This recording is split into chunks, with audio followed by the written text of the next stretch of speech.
Well, here we are with another final moments video as we take a look at Ares as he is ending his time here really soon in the Spotlight Week as we are about to start another season. This video is a little bit late. I apologize, my hair's not even combed, but I gotta get it out to give you a chance to see if you should spend your keys or tokens from compensation or just that you've been saving up on Ares. And if you have Ares, some decks that you can play to help you complete weekend missions, that type of thing.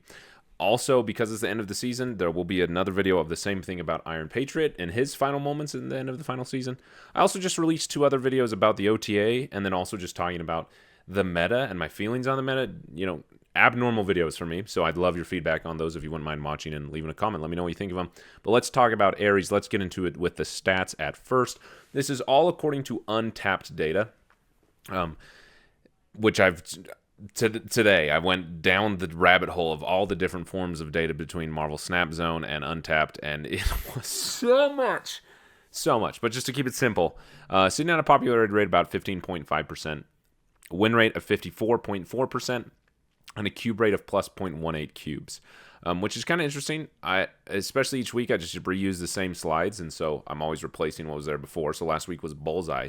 Ares is at a higher popularity rate and a higher win rate, but a much lower cube rate, like significantly lower. And I think it's because the Ares deck is pretty straightforward. Like it's most of them, as I was looking through the decks, and we'll get into them, is some version of the Skarr Surtur deck.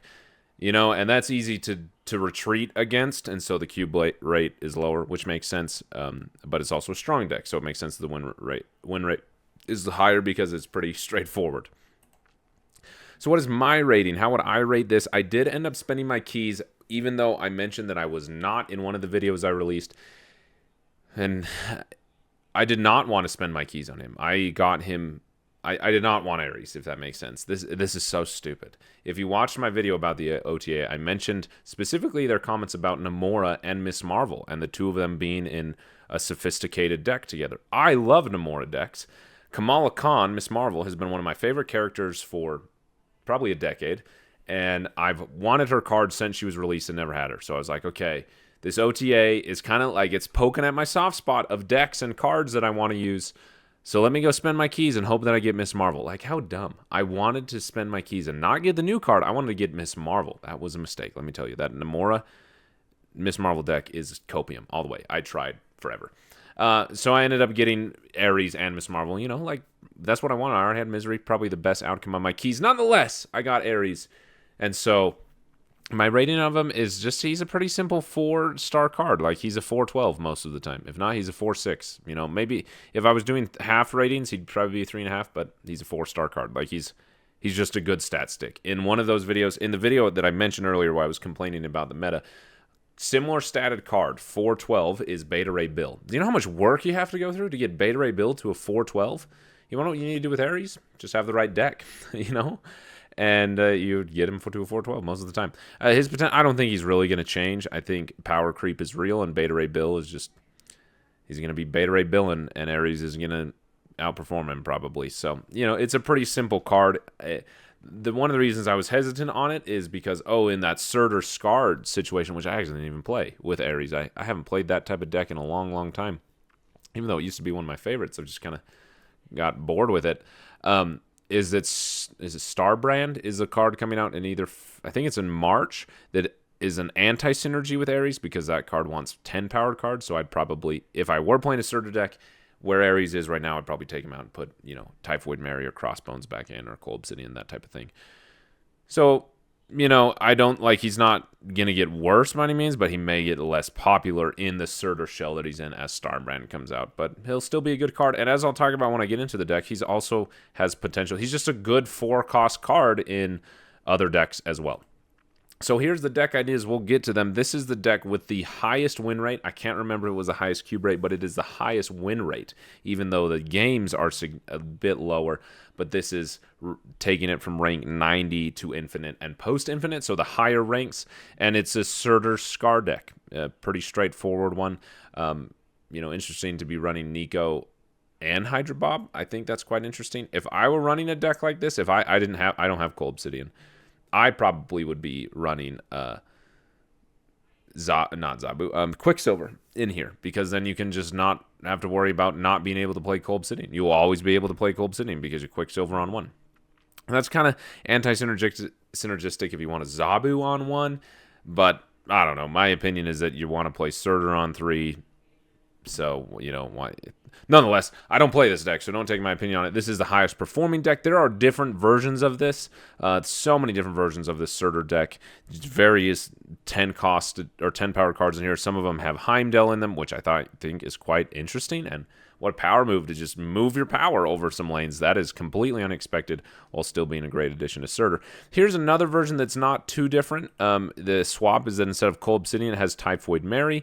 And instead of Hydra Bob, it has Iron Patriot, which I just thought was interesting. A little bit more games, but a much smaller win rate, a slightly smaller win rate. And now we get into the Darkhawk version, which surprisingly is still sitting at a 62% win rate. I've tried playing this. Oh my goodness, I could not get it to work. Darkhawk has fallen off. A Darkhawk was a card. How did I get Darkhawk?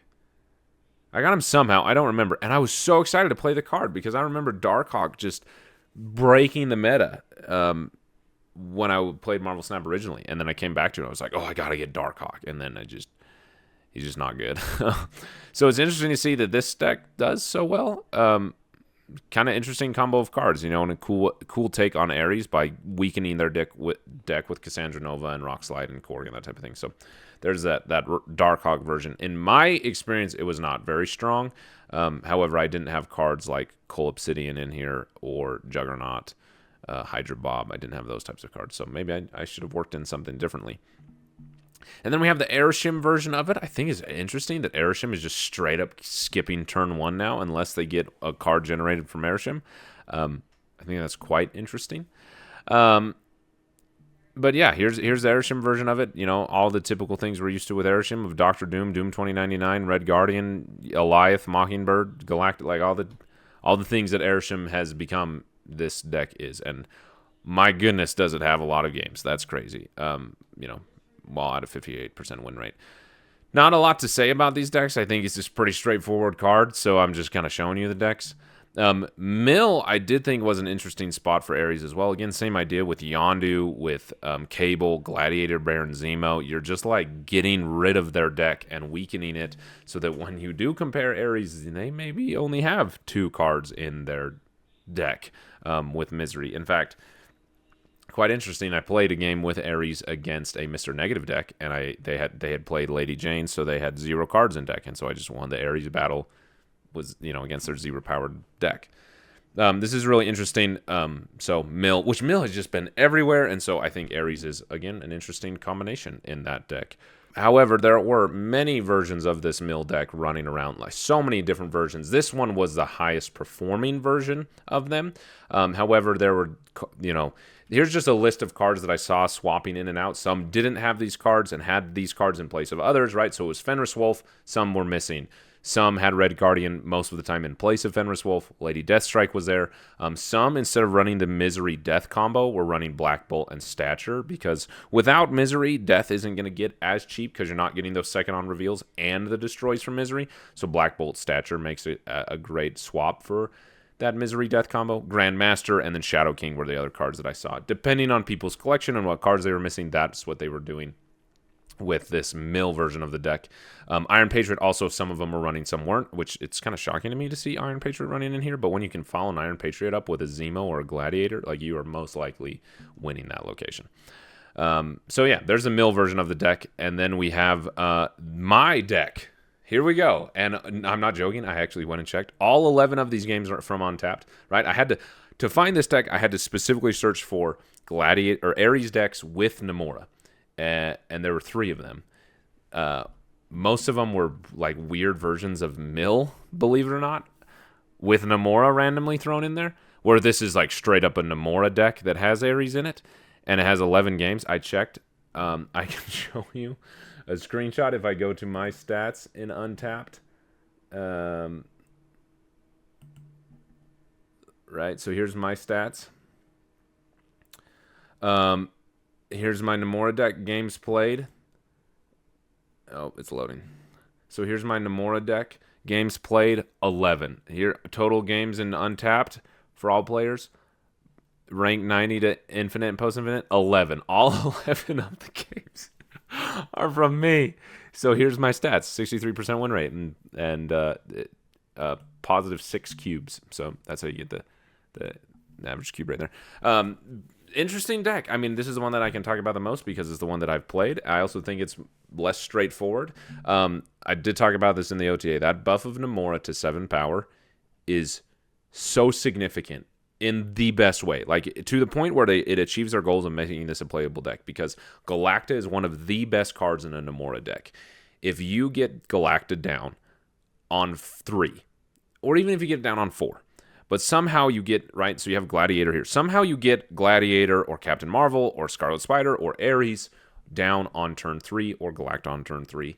As long as you have Galacta on 4, right? So you have Gladiator or one of your 5 power cards sitting in a location, Galacta sitting in another location, and then you Namora in the location that has your Zabu or your Psylocke, right? So Namora is going to take Gladiator or Captain Marvel or Scarlet Spider or Ares and Galacta up to 10 power.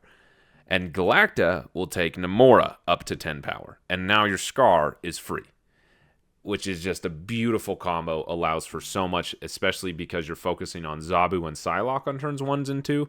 And then 3 is Gladiator or, one of these 4 costs that have been discounted. And so Armor and Cosmo aren't coming out. And so being able to play those on turn 3, right? So you play your Skarr and then 2 tech cards, like you're just winning the game at that point, because you have priority, like having 10 plus power in all 3 locations, you have priority almost all the time. And so it's just, it's a fun deck.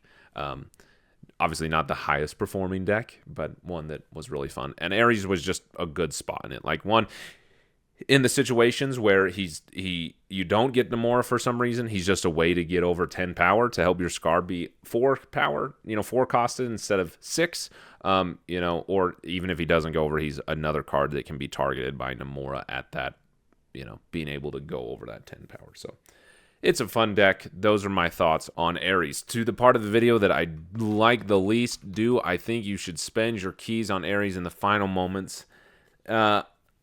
No. I don't think your keys... The best card in the Spotlight Cache this week, without a doubt, is Misery. Misery is like Frigate. She's getting better with time. Especially in Mill being rampant everywhere, which I just hate playing against Mill, but that's fine. I don't think Ares particularly worth the resources, in that his application is very narrow. Primarily Surtur and Skarr. And most of the cards that work in Surtur and Skarr, like Crossbones and Typhoid Mary, are Series 3 cards. And so resources are so important that the extra 2 power from Ares that you get over a Typhoid Mary or a Crossbones Oracle Obsidian is not worth the potentially 3 keys or 6,000 tokens you spend on Ares, in my opinion, because you can make that Skarr deck work without Ares. He's not needed. In the other situations, like the Namora deck, if somebody was like, hey, I want to play that Namora deck and I'm missing some of the cards, which one should I prioritize? Galacta, without a doubt. Like if you're like, hey, I have some keys, or not keys, I have tokens and I'm trying to, target a card, Galacta, and someone's like, 4-cost card. What 4-cost card should I target? Galacta, without a doubt. Phenomenal card. Way more applicable, way more usable than Ares' narrow application, because you got to build a deck around Ares, right? Because if you're not, you're just playing a 4/6 that does nothing for you, where Galacta is a 4/6 that gives you +3 power at cards. So no, I don't recommend you spend your keys unless Surtur is like all you play. Then yeah, Ares is a good card. So there's your final moments on Ares. Like I mentioned, I got some other videos that are new to type of videos I'm making. I'd love your feedback on the OTA video, which is a different type of OTA video, testing the decks, and then also just my ramblings about the meta. I'd love your thoughts on, and then also be subscribed for a final moments video coming on Iron Patriot. And then as soon as the developer update's released, we'll have one for my keys decisions for the next season and all the other details about the season you need to know. So thank you so much for watching. Like, I sincerely appreciate it. I say that every video because I mean it. Like this, if you're still here listening, you are someone who I want to know this. So thanks for listening. I have thought about, I've created content on the internet for a long time, and something just like the way my brain works about that content is like, oh, I've always got to have like my thing that I say that's me, like how will they know it's my video, right? my podcast, whatever it is, and I've always had these phrases or whatever, like that. This is so random, but in a podcast that I used to do, which is actually coming back, news on that later. At the end of the podcast, I'd say "ciao, ciao" for now. That's so weird. Like, why would I say that? I don't know. I just wanted, I wanted to have something to say, and so I've thought this whole time, like, oh, what can I say with Marvel Snap? And I was saying happy snapping, and then I realized that Cozy Snap says that, and so I was like, well, okay, well, what do I say? Like, which this is important, but I was like, I gotta have like a catchphrase, like something that's like unique to a Harry Perry 13 video, and also like is conveying what I want. And like happy snapping was that, like have fun playing Marvel Snap. That's the intention behind my videos, is just having fun with Marvel Snap. And then I came to the conclusion that ultimately what I want people to know about me, like what is the thing that I want people to know me for saying, is that I'm grateful for people watching my videos. You didn't need that much of an explanation, but I want you to know that if you are at this point in the video and you're still listening, I really appreciate you. You have changed my life, and I will never stop being grateful for that. So thank you for watching. I sincerely mean it. And also, happy snapping.